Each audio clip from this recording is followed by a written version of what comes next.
Laborieux. Plus que laborieux. En plus de ça, même pas à 11 contre 10, mais à 11 contre 9. Et encore une fois, c'est un Real Madrid qui aura été en difficulté, qui aura eu beaucoup de mal à faire cette différence-là. Et finalement, on le sait déjà, on va certainement se répéter une fois de plus, mais c'est tout simplement à l'image de la saison du Real Madrid. Buenas a todos y buenas a todas, j'espère que vous allez bien. C'est Baki Koune de Madrid. On se retrouve bien entendu pour une vidéo à propos du Real Madrid et surtout de son avant-dernier match de Liga et surtout de cette saison. C'était face au Sevilla FC et c'était à partir de 19h avec une victoire 2-0. Vamos! Eh bien, Los Chavales, oui, effectivement, match assez compliqué. C'est vrai que pour ma part, je suis un peu saoulé quand même de ces prestations du Real Madrid. C'est vrai que ça s'enchaîne pas mal. Là, ça fait quand même plusieurs semaines, pour pas dire aussi plusieurs mois, que des contre-performances, surtout des performances non abouties de la part du Real Madrid s'enchaînent. Ça a été encore le cas face au Sevilla FC ce soir. En même temps, ça paraissait aussi assez prévisible parce que, comme on le sait, c'est un Real Madrid qui est largement décimé, d'une part au niveau de son effectif, mais surtout aussi depuis le début de la saison, qui est clairement incohérent dans le jeu. C'est vrai qu'on n'arrive pas forcément à identifier ce qu'a essayé de faire le Real Madrid sur l'ensemble de la saison. Ça passait aussi beaucoup par des individualités et malheureusement, comme on le sait, on n'a pas senti justement ce team spirit, cet esprit d'équipe justement pour pouvoir transcender l'équipe sur tout le long de la saison. Et ça s'est encore ressenti justement sur ce match-là face au Sevilla FC. Donc comme on le disait, Carlo Ancelotti a fait justement avec les joueurs qui étaient à sa disposition. Donc on est parti encore une fois sur un 4-3-3 avec deux pointes hautes et plus une sentinelle. Donc bien évidemment on retrouvait Lunin qui avait cette place du titulaire. On a laissé Courtois au repos. Valverde était bien sûr latéral droit. On a retrouvé Jacobo Ramon avec Jesus Vallejo dans l'axe, Fran Garcia en tant que latéral gauche, Tchouaméni qui était de retour, donc qui s'est installé en sentinelle au milieu de terrain, avec un peu plus haut Luka Modric et Jude Bellingham, Arda Güler malheureusement qui était un peu plus sur le côté droit, et Mbappé et Hendrick justement qui étaient devant. On avait l'impression que Mbappé était un peu plus à gauche, même si par moment il revenait un peu plus dans l'axe. On a vu aussi Hendrick un peu plus à droite, donc c'est vrai que ça allait un peu dans différents sens et c'est vrai que c'était un peu difficile à identifier. Un match, moi je vous le dis, c'était assez compliqué à suivre. D'une part déjà parce qu'il n'y avait pas d'enjeu. On sait aussi que Carlo Ancelotti malheureusement s'en va à la fin de la saison et à partir de là on le sentait, on voyait une équipe du Real Madrid qui n'était pas forcément concernée, ça revenait pas mal, on avait du mal à se créer des situations. Pareil aussi du côté du Sevilla FC qui est en nette difficulté sur cette saison-là. C'est pas que de cette saison-là d'ailleurs. Donc on avait aussi un Sevilla FC qui a essayé, mais pour qui c'était très difficile. Et en plus de ça, même s'il se passait pas grand-chose dans ce match-là, eh bien finalement il y a eu peut-être une belle action, peut-être une action qu'on aimerait bien voir sur la saison prochaine, parce que finalement j'ai bien aimé avec un Jude Bellingham qui jouait tout de suite dans la verticalité pour trouver justement Kylian Mbappé en profondeur. Ça c'est justement un des points forts aussi du Real Madrid. Je pense que ça le sera aussi la saison prochaine avec le prochain coach qui viendra. Ce sera certainement Xabi Alonso. Donc voilà, ces appels directement en profondeur avec surtout des très bons passeurs. Donc là, ça a été le cas avec Bellingham justement qui lance parfaitement Mbappé. Son appel est parfait à la limite du hors-jeu et surtout il part justement entre les deux axiaux, ce qui met tout de suite en difficulté justement Loïc Badé qui est pris justement par la vitesse du Français. Il essaye de le retenir, dernier défenseur, c'est un carton rouge logique. À partir de ce moment-là, bon, moi je me dis c'est vrai que le match n'est pas forcément intéressant. C'est un Real Madrid, encore une fois, qui est en difficulté aussi face à un bloc qui est assez compact à 11. À 10 contre 11, on aura peut-être finalement plus d'espace, que ce sera peut-être plus fluide dans la circulation du ballon de la part des joueurs d'Ancelotti. Et ben finalement, ça a été complètement le néant. Il n'y a rien eu du tout. C'est vrai que c'était très difficile. Manque de fluidité. Par moment, on avait même un Sevilla FC qui arrivait même à se projeter en contre-attaque, même si c'est vrai que c'était pas forcément très dangereux. Mais encore une fois, voilà, c'est à l'image de la saison. Voilà, très très déçu d'un Real Madrid qui aura mis du temps à faire cette différence, où ça partait encore une fois que sur des rushs individuels. On a vu Kylian Mbappé essayer plusieurs fois, on a vu aussi Hendrick essayer, on a vu un peu aussi Jude Bellingham, donc c'est vrai que c'était assez difficile, des cheminements de passes qui ne marchaient tout simplement pas, des passes aussi qui ont essayé d'être inventées, mais pareil aussi ça passe pas.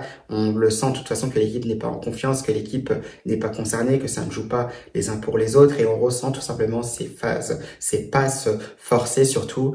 Et au bout d'un moment, il y en a un peu ras-le-bol. Donc, par moi, je vois pas, j'avais un peu envie d'arrêter le match, de passer tout simplement à autre chose parce qu'il reste plus que 2 matchs. Mais bon, c'est vrai que j'ai tellement d'affection, j'aime tellement le Real Madrid, j'aime tellement regarder leurs matchs que finalement, je continue. Je me dis qu'il va peut-être y avoir une ou deux belles actions durant ces matchs-là. C'est vrai que ça aurait été très compliqué. On rentre sur un score vierge à la mi-temps. La deuxième mi-temps commence, pareil aussi, assez timidement. Il y a cette faute aussi qui mérite un carton rouge, pareil, sur Aurélien Tchouaméni. À partir de là, on se dit encore, ça va être peut-être un peu plus facile peut-être pour le Real Madrid. Voilà, ça a encore été très très compliqué. On arrive à profiter justement, bien sûr, des espaces parce que les décalages quand même se créent avec un Kylian Mbappé qui décroche encore une fois, très bien servi par Luka Modric. Sur sa prise de balle, justement, il arrive tout de suite à se mettre face au jeu. Il a justement de l'espace pour pouvoir armer sa frappe. Il l'arme bien sûr très très bien. Ça finira à ras de terre. Petit filet opposé, bien sûr, pour le gardien du FC Sevilla. Ça fera un but à 0 pour le Real Madrid. Et c'est quand même à souligner, même si c'est vrai que moi, j'aurais préféré quand même la performance collective du Real Madrid. C'est vrai que le 29e but de Kylian Mbappé cette saison en Liga, son 41e, toute compétition confondue, c'est quand même à souligner parce que c'est quand même très très fort. Ça montre une fois de plus la régularité de la part du joueur français. Et c'est vrai que ça fait quand même assez réfléchir finalement parce que on se demande ce qu'il se passera si le Real Madrid tourne bien la saison prochaine. Il est légitime justement de se dire que Kylian Mbappé pourra marquer davantage de buts si le Real Madrid tourne bien. Ça reste à voir, mais même si le Real Madrid tourne bien également, c'est possible aussi que Kylian Mbappé marque moins de buts la saison prochaine, mais peut-être qu'il peut être aussi tout aussi prépondérant justement au jeu du Real Madrid pour permettre de gagner des titres. Ça, c'est pas impossible. On l'a vu notamment avec Karim Benzema en 2022 lorsqu'il gagne le Ballon d'Or. C'est un Karim Benzema, bien sûr, qui marque peut-être moins de buts sur une saison que Kylian Mbappé, mais c'est vrai que dans l'ensemble, dans sa façon de jouer, dans sa manière aussi de pousser tous les joueurs de son équipe avec lui justement pour surmonter des montagnes, et bien tout ça, ça paye. Il a quand même marqué 27 buts. Alors certes, c'est peut-être moins que Kylian Mbappé, mais voilà, c'est un ensemble justement avec tout un collectif aussi qui tourne très bien, qui permet aussi au Real Madrid d'avoir remporté tous ses titres en 2022. Donc peut-être que ce sera le cas également avec Kylian Mbappé. Peut-être qu'il marquera moins la saison prochaine, mais peut-être qu'il sera prépondérant. Ça, on le saura que la saison prochaine. C'est à ce moment-là, évidemment, qu'on aura les réponses. Mais c'est vrai que cette première saison au Real Madrid, bien sûr, à titre individuel, mais surtout quand on peut voir ce qu'il peut apporter à un collectif, si ça tourne bien, c'est vrai que c'est vraiment très, très, très prometteur. Donc là-dessus, finalement, j'ai hâte de voir ce qu'il se passera. Et par la suite, justement, sur ce match-là, c'est vrai que j'ai pas grand-chose non plus à signaler. Il y avait très peu de choses finalement qui se sont passées. Voilà, on a essayé de voir, on se demande aussi ce qui peut se passer, mais c'est vrai qu'il n'y a pas forcément grand-chose à retenir qui peut justement nous donner des signes de positivité pour la saison prochaine. Le petit hic finalement, ce serait la blessure d'Hendrick, une de plus, encore un joueur du Real Madrid qui se blesse. Et ça, c'est vrai que pour moi, je trouve qu'on n'en a pas assez parlé, mais pour moi, ça va être aussi le point d'interrogation, notamment pour la saison prochaine. Vous pouvez faire ce que vous voulez, vous pouvez recruter, vous pouvez avoir un meilleur dispositif tactique. Si les joueurs ne sont pas prêts physiquement, ça va être très très compliqué. Vous allez encore avoir des joueurs blessés sur l'ensemble de la saison. Vous pourrez pas compter sur eux et bien sûr à la fin ce sera compliqué de gagner des titres. Donc là-dessus, je pense que finalement, même s'il y a effectivement ces recrutements qui sont ultra nécessaire pour le Real Madrid, je pense que finalement le plus important ça va être la préparation physique pour que quasiment la totalité, pour voir même la totalité de l'effectif à 100% soit justement disponible sur l'ensemble de la saison. Donc ça vraiment ça va être le gros point d'orgue, ça va être justement la grosse marge de travail pour le Real Madrid et aussi pour son nouvel entraîneur pour la saison prochaine parce que sinon comme je disais ça va être vraiment très difficile. Donc on verra bien ce qu'il se passera de ce côté-là. Donc vous l'aurez compris, Los Chavales, pas grand-chose à signaler. Donc encore une fois sur ce match-là, Jude Bellingham bien sûr avait doublé la mise quelques minutes plus tard, scellant la victoire du Real Madrid bien sûr de but à 0, puisque derrière, vous le savez certainement, mais c'est un Barça qui s'est incliné. Donc oui, on revient bien sûr à 4 points des Blaugrana. Mais bien évidemment, ça sert à rien puisque les Blaugrana, quoi qu'il arrive, sont champions depuis ce mercredi, pardon. Non, depuis ce jeudi, je crois. Oui, depuis ce jeudi. Donc, ça a été officialisé. Ils ont soulevé le trophée. Donc, il y a quelques minutes du côté de l'Estadio Montjuïc. Donc, un Barça, bien sûr, qui aura été plus fort. Donc, c'est un Real Madrid, quoi qu'il arrive, qui revient à 4 points. Mais bon, vous l'aurez vite compris, ça ne sert pas à grand chose.